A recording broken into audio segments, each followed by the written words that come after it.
vedare tinokuchingamidzai zvekare kune chimwe chirongwa pano paZim Facebook Secrets and Confessions. Muri kufollowa here page, muri kufollowa here page Ramukoma Nashe.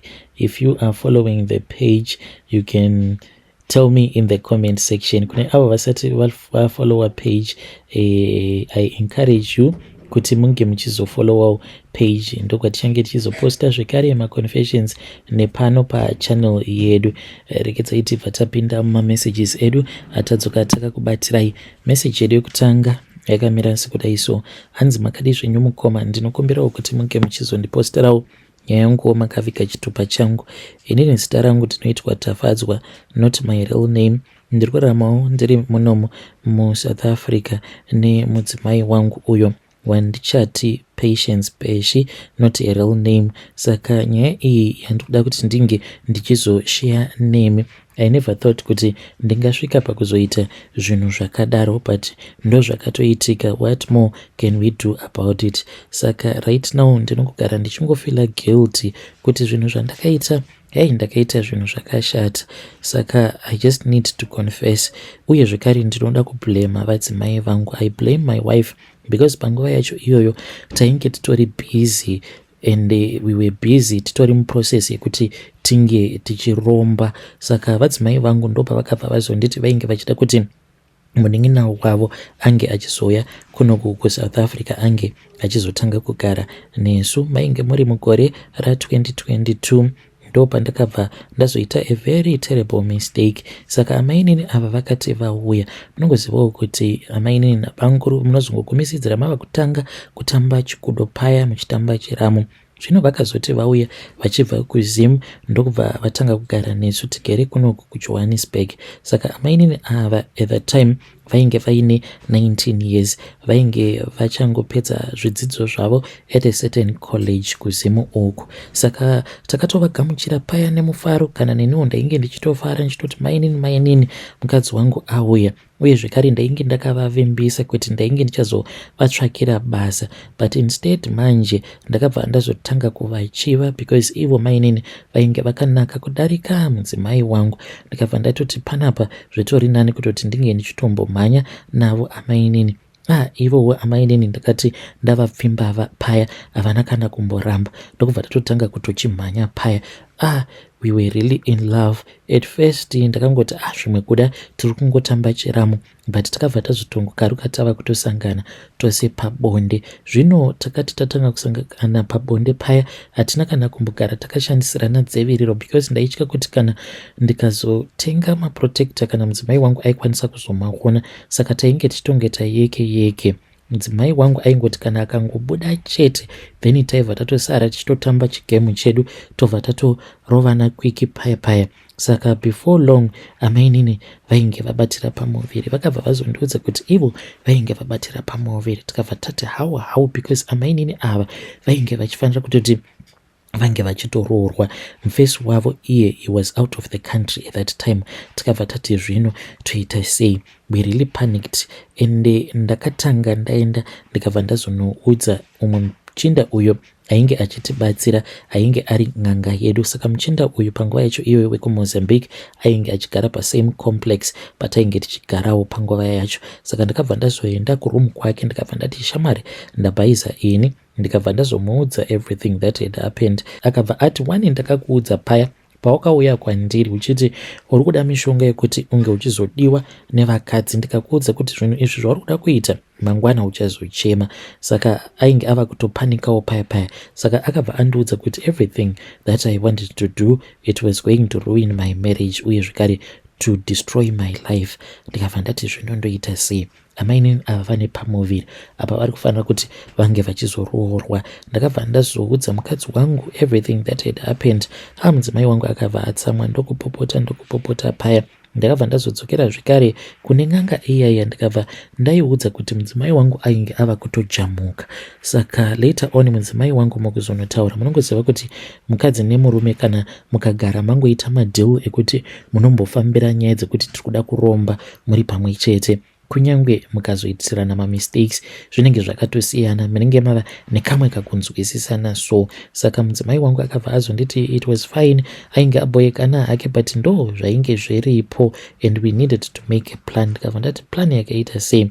Akabva azondiudza kuti tainge tichifanira kuti tinge tichienda kunotaura zvekare nayo ng'anga iyaya. Saka takabva tazoenda ndokubva tazonotaura nayo ng'anga iyaya because mari dzedu dzainge dzisati dzanyatsokukwana dzekuti tinge tichipedzisa zvose izvo zvainge zvichidiwa kuti zvinge zvichizoitwa pakurombwa hwedu. Saka murume uya akabva azoti kwatiri, inoyi ndo nguva manje yekutoti tinge tichitopedzisa nyaya dzedu idzi. So murume uyu iye ainge asingadi kutiudza kuti chainge chakamisa yainge isiri mari, but painge pachidiwa ropa remunhu. Ainge asingazivi chete kuti otiudza sei kuti painge pachidiwa ropa remunhu. Zvino akabva azoti iye ainge achida kuti tinge tichizoenda naye kuMozambique, and chikonzero as to why tainge takaromba it was because ini nemudzimai wangu tine business redu muno muSouth Africa. Saka tainge tichida kuti business redu ringe richizokura because we were competing against some big tech companies. Saka nemudzimai takabva tazogara pasi tikabva tati zvainge zviri nani kuti isuwo tinge tichitsvakawo zvinotibatsiridza mubusiness redu. Ndopa takabva tazotanga kutaura nayo ng'anga iyi yekuMozambique. Akabva ati painge pasina kana problem, iye aikwanisa kutipa mushonga weluck kukudza business redu. Ndokubva tazoenda naye murume uyu kuMozambique. Saka murume uyu takati tasvika naye kuMozambique kuya ainge ava neimwe ng'anga zvekare iyo yainge yava kumubatsira paya pakunotiitira mhiko. Tapedza kudaro ndo patakabva tazoudzwa kuti apa painge pachitodiwa ropa raamainini, in which inini nemudzimai wangu tose tiri vaviri kudaro takabva tangobvuma. Later on takabva tazodzoka kuSouth Africa, then iye murume uyu akabva azotiudza kuti mishonga iyo imwe yatainge takabata tiri kuMozambique, mishonga iyoyo ndiyo yainge ichazokonzeresa kuti ava amainini vange vachizofa. Saka amainini nhumbu yavo yakatokura, zvino nhumbu yakati yorwadza. Ndainge nditori navo mumotikari ndichitoenda navo kuchipatara. Ndo pandakabva ndazoudzwa neng'anga iyaya kuti amainini kutoenda kwandainge ndichitoita navo kuchipatara, that was the day that she was going to die.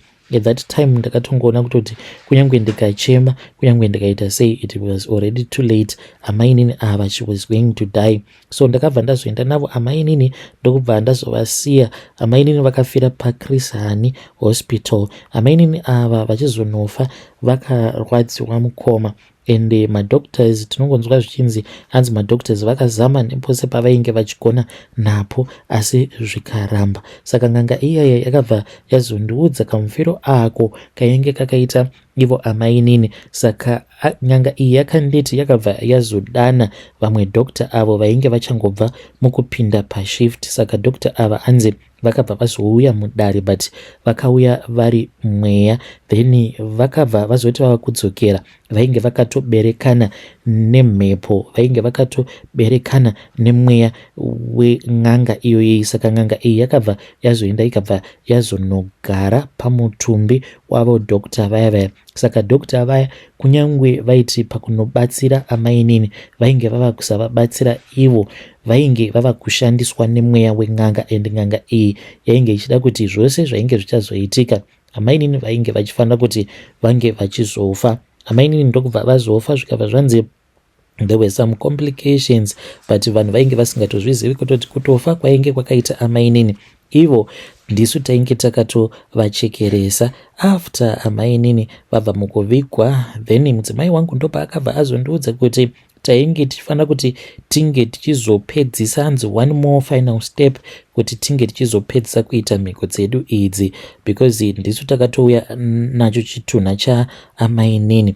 And ndakaona kuti mudzimai wangu mazuva acho iwayo patainge tichiri kugadzirira kuti tinge tichiuya nemutumbi waamainini kumusha, mudzimai wangu aingogara achingotaura nayo ng'anga iyoyo. Saka ndainge ndisina kana kumbowana mukana wekuti ndinge ndichizomubvunza kuti why were they always talking to each other. Zvino takazoti tava muzimu, mudzimai wangu akabva azoya kwandiri akabva azondiudza kuti pane zvimwe izvo zvaainge akanzi neng'anga iya tinge tichizozviita, something that was very important tisati tazodzokera kuSouth Africa. So takabva tazomirira kuti kunze kunge kuchisviba. Zvino kunze kwakati kwasviba, mudzimai wangu ndopaakabva azonditextira. Akati anditextira message akabva anditi budaika panze. Ndokubva ndabuda panze paya, nekuti panguva yacho iyoyo painge pachiri nemamwe marelatives. At that time tainge takaungana pamba pavatezvara vangu, so ndakabva ndabuda panze paya nemudzimai wangu ndokubva tazosangana tikabva tatanga kurongana. Iye akabva azonditi ainge achida kuti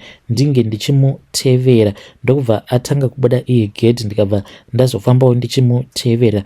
Then akabva azonditi tainge tichifanira kuti tinge tichienda paguva raamainini, kana iniwo ndainge ndisingatombozivi kuti ko chii chaizvo chainge chifanira kuti chinge chichitora nzvimbo. Akangondiudza kuti iyi ndo yainge iri step yainge yakakosha. Kana tainge tichazotadza kuita step iyoyo, it meant kuti mhiko dzedu dzaibva dzazokanganisika automatically.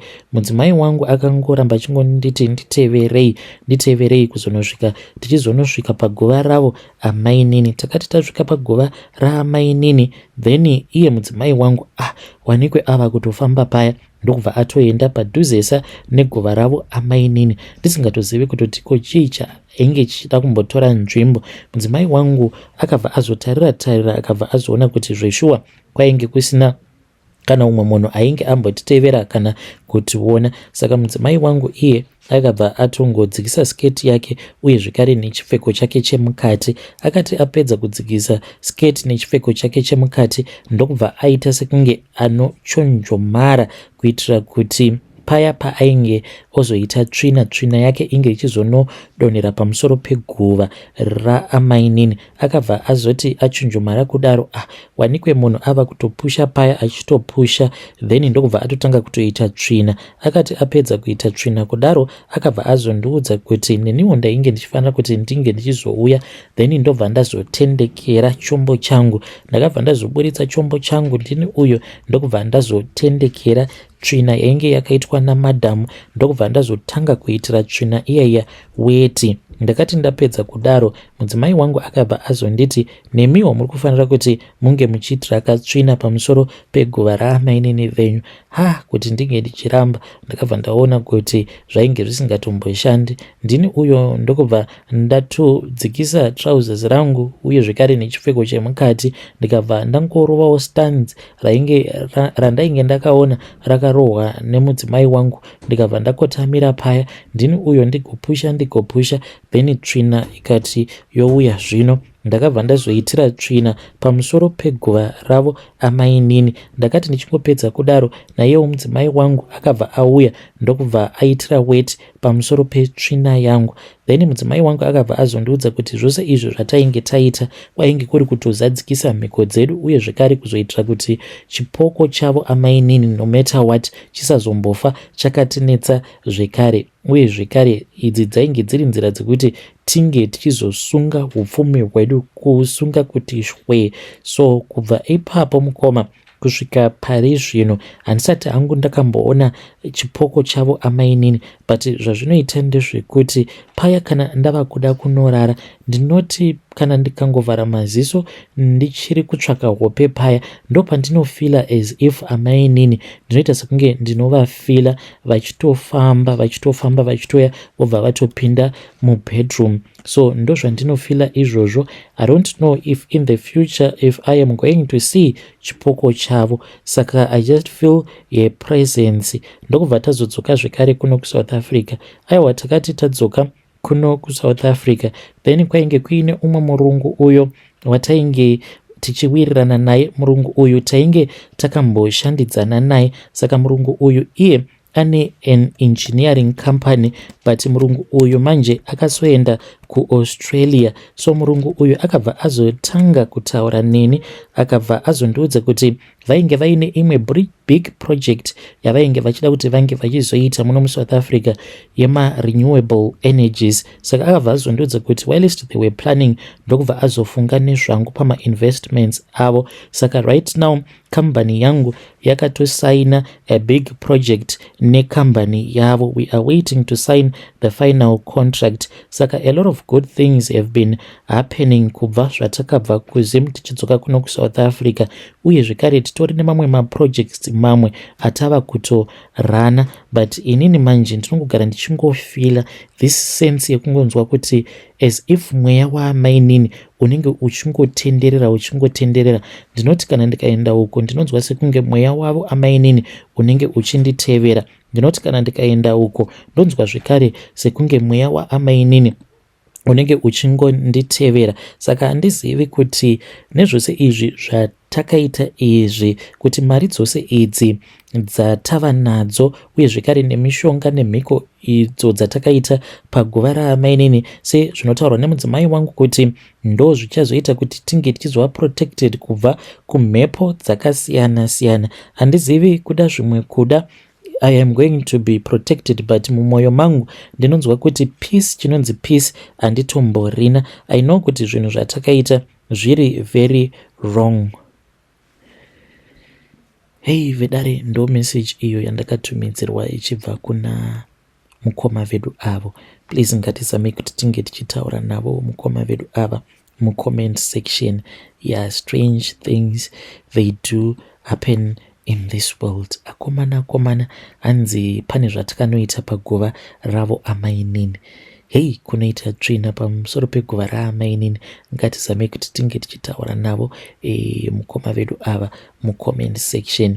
Regedzai tibva taenda panyedu inotevera. Nyedu inotevera yakamira sekudai so. Hanzi makadi zvenyu mukoma, ndinokumbirawo kuti munge muchindiposterawo nyaya yangu makavika chitupa changu. So murume wangu iye akanditi ko kana kuri kunzi ndikawana mukana wekuti ndinobira varungu vedu mari tobva tatiza, unobvuma here? Saka mazuva acho iwayo ndaingoti zvimwe kuda inyaya dzingori nyaya nhando. Saka ndakabva ndati handiti muri kutoona kutoti South Africa yacho yadhakwa, saka zviri nani kuti kana munhu katiwana mukana wobva watorova bhegi. So right now murume wangu akabva azoya nemapictures awo aakatora, akabva anditi honaka, ndakaona kuti murungu wangu because anoshandira muIndia, saka akanditi muIndia uyo haaendese mari yose kubhengi, saka iye ari kuronga kuti tinofanira kuti tinge tichiba mari. Ari kuti kana ndikangokwanisa kungozadza maplastic bag maviri then nditobva tatotiza. Saka mukomana acho ndichiuyawo panapa ndikuda kuti vedare renyu